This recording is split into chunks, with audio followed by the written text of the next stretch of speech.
push me away. Painkillers for breakfast, I ain't feeling the day. I'm fucking geeked up, but I tell her I'm okay. Yo l'équipe, on se retrouve pour une toute nouvelle vidéo qui va traiter de la Ligue des Champions. Donc on peut commencer par le premier match, Dynamo Kiev contre Bayern de Munich. On peut voir pas mal d'absents du côté du Bayern de Munich. Ceux qui nous intéressent le plus sont Choupo-Moting et Gnabry. Le reste, voilà, bon, un peu Kimmich. Un certain Kingsley Coman, très important. Si on regarde le classement, on peut voir que Bayern de Munich est premier et est qualifié.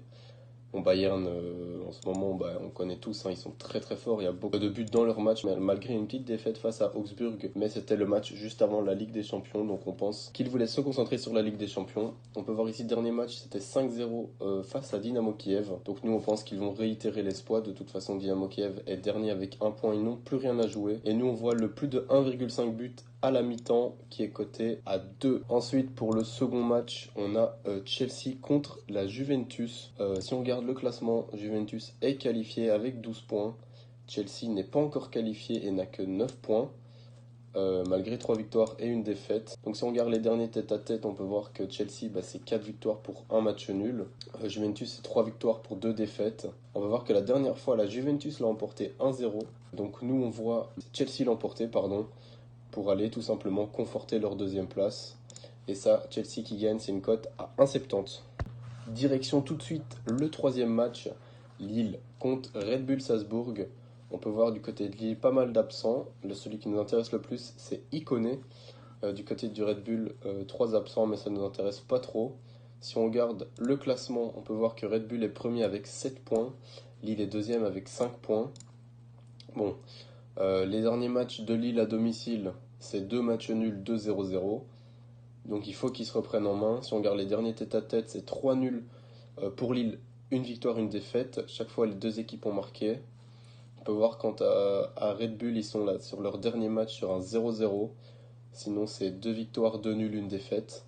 On peut voir que la dernière fois à Salzbourg, il y a eu 2-1 pour Salzbourg, justement. Donc nous, on voit les deux équipes qui voudront aller assurer une petite place. Sachant que Lille est deuxième mais égalité avec Wolfsburg qui joue le même jour contre Séville. Donc nous on voit tout simplement le but des deux équipes qui est coté à 1,60. Place maintenant au quatrième pronostic, donc le Malmö Football Fédération contre le Zénith. Si on regarde les absents de Malmö, on a 4 absents, du côté du Zénith on a 2 absents. Si on regarde le classement, malheureusement, Malmö est dernier avec un goal average de 12-0, ce qui est horrible. Un goal difference, pardon, qui a 0 points. Zénith qui est avant-dernier avec 3 points. Si on regarde les derniers tête-à-tête, Malmö c'est un match nul, une défaite, 3 victoires. Le Zénith c'est 3 victoires, 1 nul, une défaite, donc également pareil. Ici, Zénith a gagné la dernière fois 4-0 contre Malmö, donc on pense que Zénith va réitérer l'exploit et essayer d'aller gratter quelques points. Donc Zénith gagne le match, c'est une cote à 1,98.